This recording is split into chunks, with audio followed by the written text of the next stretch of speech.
네, 안녕하십니까.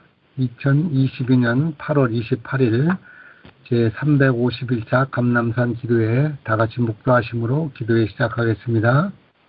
오늘 이 시간에는 이승동 목사님께서 기쁜 소식 하늘의 기별을 증거해 주시겠습니다. 이승동 목사님. 네, 우리 가족 여러분 안녕하십니까. 오랜만에 또 뵙게 됐습니다.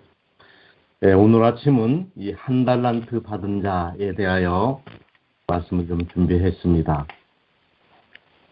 우리나라 민족처럼 이 과장이 심한 민족을 찾기는 참 어려울 것 같습니다. 춘향전에 보면 이 태악질과 심술 괴력대로 자리 잡은 땡덕어머니를 가리켜서 입술을 썰었더니 12대접이나 되더라, 이런 표현도 있고요. 백발이 3천장, 근심 때문에 흰머리카락이 3,000길이나 자랐다, 이런 뜻이죠. 또 뭐 좌경천리 입경만리, 앉아서 보니 천리가 보이고 서서 보니 만리가 보이더라. 참 과장된 표현들입니다. 이 작은 것에 대한 컴플렉스를 가진 민족인 것 같습니다. 큰 것을 좋아합니다. 그것을 소위 4대 사상이라고 얘기하죠. 우리나라 이름부터도 그렇습니다. 대한민국. 사실은 우리나라가 면적으로 치면은 북한보다도 작습니다. 110일이 우리나라가, 북한이 100위 정도 됩니다. 큰 나라를 가진 이름을 보면요, 뭐 러시아, 미국, 뭐 중국, 인도 이렇게 정하지 뭐 대한이라든가 큰 대자를 쓰지 않습니다. 길도 다 대로입니다. 세종대로, 한강대로, 천호대로, 영동대로, 그렇지 않습니까? 다리를 놔도 다 대교입니다. 한강대교, 양화대교. 뭐. 작은 그릇에 술 한 잔을 먹어도 뭐 대프 한 잔 이렇게 얘기하지 않습니까? 구멍가게에다도 슈퍼마켓이라는 간판을 달아놓습니다.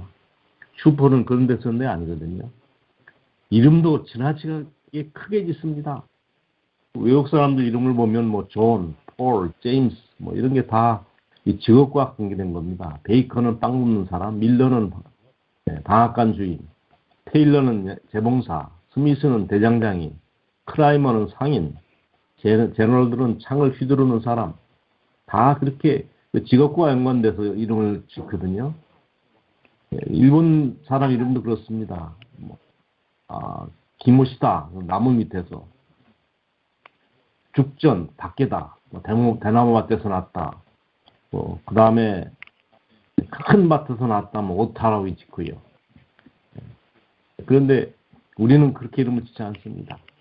교회 이름도 제일교회, 중앙교회 빼면 없습니다. 이름도 큰 대자에다가 이룰성자, 대성, 성현, 성태, 강인, 이런 고자나 태자나 성자는 이름에 잘 함부로 넣으면 안 된답니다. 작은 것을 비하하는 그런 무시하는 경향도 있습니다. 키가 작으면 라이트 다트 같다, 지방울이다 이렇게 얘기하고, 등치가 작으면 좀씨 같다, 좁쌀 영감, 잔챙이 이런 말 쓰지 않습니까? 근데 이런 것은 전혀 성경적이지가 않습니다. 일상의 삶은 작은 것으로 이루어집니다. 가정이나 교회나 직장도 마찬가지지 않습니까? 쓸고 닫고 올렸다 내렸다 올렸다 닫았다. 사실 이 태산도 작은 것에 집착합니다. 하나님은 늘 이 작은 것을 택하셔서 위대한 일을 성취하시고 하찮아 보이는 것, 작은 것을 통하여 큰 역사를 이루십니다. 작은 일에 성실한 사람을 큰 일에도 불러 쓰지 않습니까? 그래서 누가복음 16장 10절에 보니까 지극히 작은 것에 충성된 자는 큰 것에도 충성되고 지극히 작은 것에 불의한 자는 큰 것에도 불의하니라. 예컨대 이 모세를 보십시오. 떨기나무가에서 부름을 받았을 때 그가 민족을 구하라는 사명을 받지 않습니까? 그러나 모세는 완곡하게 나는 본래 말에 능치 못한 자니 나는 입이 뻣뻣합니다 라고 거절합니다. 그때 여호와께서 그에게 이르시되 내 손에 있는 것이 무엇이냐? 그가 가로되 지팡이니이다. 여호와께서 가라사대 그것을 땅에 던지라. 곧 땅에 던지니 그것이 뱀이 된지라. 현장 표적이죠. 모세는 양을 치는 목자입니다. 이 지팡이는 목자의 필수 도구죠. 모세의 손에는 항상 지팡이가 쥐어져 있었습니다. 자신이 지도자로 부름을 받은 후 모세가 향한 대부분의 이적은 지팡이 이적입니다. 지팡이를 던지니 뱀이 되고 반석을 치니 물이 나고 홍해가 갈라지고 모세의 손에 가장 익숙했던 것이 바로 지팡이였거든요. 하나님은 그것을 통해 일하기를 원하셨습니다. 그렇습니다. 하나님께서는 우리가 가지고 있는 가장 작은 것, 익숙한 것, 잘하는 것을 통하여 일하십니다. 달란트를 많이 받은 사람도 있고 적게 받은 사람도 있지만은 달란트를 못 받은 사람은 없습니다. 여러분, 큰 달란트를 받은 것이 좋습니까? 작은 달란트를 받은 게 좋습니까? 많이 받은 것이 좋을까요? 적게 받은 것이 좋을까요?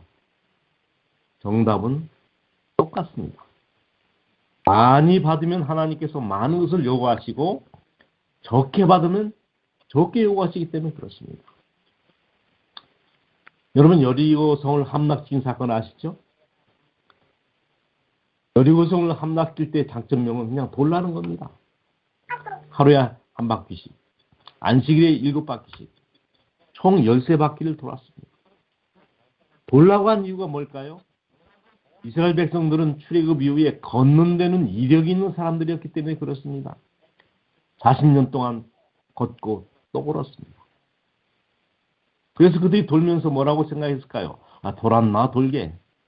성을 공격하려면 작전이 있고 그런 대포를 쏘든지 그런 작전이 있어야지 무조건 돌라고 하는 것이 말이 돼? 그런 부정적인 말을 하지 못하도록 완전 침묵을 명합니다. 만약에 여러분 훈련소를 세우고 사관학교를 세워서 생도를 교육시켜서 1년, 3년, 4년 양성시킨 다음에 무기공장을 설립하고 중공무술 각개전투를 시켜가지고 여리고성을 함락시키라고 했으면은 아마 영원히 뺏지 못했을 것입니다. 하나님은 그들이 가장 잘하는 방법, 걷는 방법을 통해 여리고성을 무너뜨렸습니다. 광야에서 불뱀이 몰렸을 때 역시 마찬가지입니다. 하나님은 뱀잡기 운동, 어떤 약을 바르라 하지 않냐고 뱀을, 구리밤을 바라보라고 하는 명령을 내립니다. 여러분, 뱀 소리만 들어도 오미 터지는데 그 뱀을 바라보라고요? 비과학적이고 허무맹랑한 명령같이 들렸습니다. 여러분, 지금까지 그러나 광야에서 그들의 생존 방법은 하늘을 바라보는 것이었습니다. 하늘을 바라보니 만나가 내리고 하늘을 보니 구름기둥과 불기둥이 자기들을 인도하고 있었고 하늘에서 내리는 음성을 듣고 그들은 갔고 그 다음에 멈추고 계속 그런 삶을 살지 않았습니까? 바라보는 것이 익숙한 그들에게 불뱀을 바라보라는 명령을 내린 거 아니겠습니까?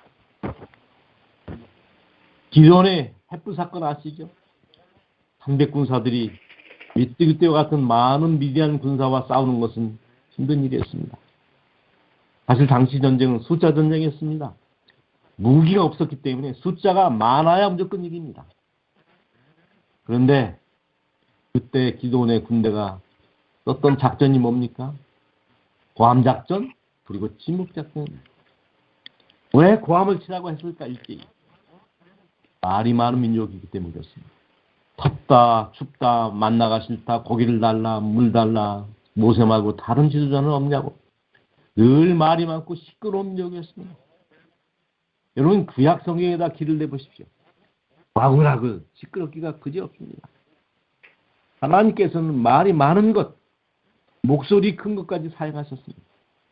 비낭아리 횃불을 감추었다가 일시의 낯발과 함께 여호와를 위하라 기도를 위하라 고함치는 그 일을 통하여 여리고성을 닫지 않아. 다윗의 밀면 마찬가지입니다. 그래 다윗과 골리앗은 싸움이 안 되는 불평등 전투였습니다. 그가 단숨에 골리앗을 제어하지 않았습니까? 작은 것도 믿음의 손에 들리면 원자탄보다 강한 무기가 될 수 있는 것을 보여줍니다. 사울의 갑옷 역시 마찬가지입니다. 다윗이 왜 사울의 왕의 갑옷을 거절했습니까? 안 맞으니까. 그 옷을 입고 나가면 틀림없이 지니까. 여러분 크다고 다 좋은 것이 아닙니다. 하나님께서는 다윗을 골리앗 앞에 세울 때 다윗의 갑옷을 입으라고 강요하지 않으셨습니다. 자신의 옷을 입고 자신의 손에 익은 물매를 가지고 싸우기를 원하셨습니다. 마찬가지입니다. 내가 가지고 있는 것, 내가 가장 잘하는 것, 내 손에 있는 것, 내가 받은 양증을 가지고 골리앗을 넘어뜨리라고 말씀하십니다. 결론적으로 사람들은 다 양증이 있는데 양증을 받지 않는 사람은 아무도 없습니다. 군뱅이는 구르는 재주가 있고 고슴도치는 찌르는 재주가 있고 매미는 우는 재주가 있고 진돗개는 물으면 놓지 않는 곤조가 있고 곰은 힘쓰는 재주가 있고 다람쥐는 쳇바퀴 돌리는 재주가 있고 가재미와 뱁새는 눈을 기는 재주가 있고 쪽제비는 뻔뻔한 재주가 있고 벼룩은 턱 트는 재주가 있고 빈대는 물어 뜯는 재주가 있고 콩고루는 방귀 뀌는 재주가 있지 않습니까? 특별히 하나님께서는 주신 것만을 요구하십니다. 형지기에 보내는 권면 48페이지. 하나님께서는 맡기신 재산에 비례해서 이익을 기대하신다. 하나님께서는 사람이 가지고 있는 것을 받으시지 없는 것을 기대하지 않으신다고 말씀하십니다. 그리고 우리에게 가장 크게 관계되는 문제는 내가 얼마나 많이 받았는가가 아니고 내가 받은 것을 어떻게 사용하였는가 하는 것이다. 신물기원 329페이지 말씀입니다. 그리고 이 달란트는 활용해야 증가한다는 것이죠. 달란트는 사용할수록 증가한다. 신물기원 353페이지 말씀입니다. 여러분, 돌뿌리에 넘어지는 사람은 많아도 태산에 넘어지는 사람은 없습니다. 그래서 신부가 이런 말을 했죠. 작은 것은 작은 것이다. 작은 일은 작은 것이다. 그러나 작은 일에 성실한 것은 큰 일입니다. 여러분, 오늘 내가 가지고 있는 작은 것을 통하여 하나님 앞에 성실한 사람이 되기로 결심하지 않으시겠습니까? 하나님은 그가 가지고 있는 그것을 통하여 하나님을 섬기기를 원하십니다. 여러분과 그 작은 헌신과 봉사를 통하여 섬기는 교회가 크게 부흥하고 또 가정이 평안한 생애를 살게 되기를 간절히 바라면서 오늘 아침 말씀을 드리겠습니다. 감사합니다. 하나님께서는 맡기신 것에 비례해서 이익을 기대하신다. 하나님께서는 사람이 가지고 있는 것을 받으시지 없는 것을 기대하지 않으신다. 성지기에 보내는 권면 48페이지. 아버지 하나님, 오늘 아침 장애신 송명이 시인이 쓴 나 가진 것 제목 없으나 나 남이 가진 지식 없으나 나 남에게 있는 건강 있지 않으나 나 남이 없는 것 있으니 나 남이 못 본 것을 보았고 남이 듣지 못한 음성을 들었고 남이 받지 못한 사랑을 받았고 남이 모르는 것을 깨달았네. 공평하신 하나님, 나 남이 가진 것 없지만 나 남이 없는 것 같게 하셨네. 한없이 하나님을 향하여 불평할 수 있던 시인의 입에서 이런 시가 쓰여지다니.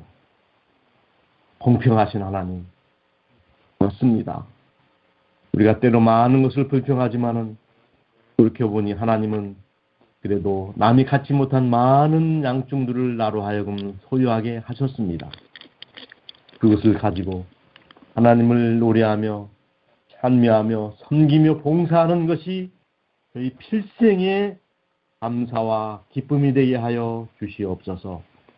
오늘 하루가 바로 그런 날이 되도록 저희 모두를 축복해 주시기를 예수님의 이름으로 기도합니다. 아멘.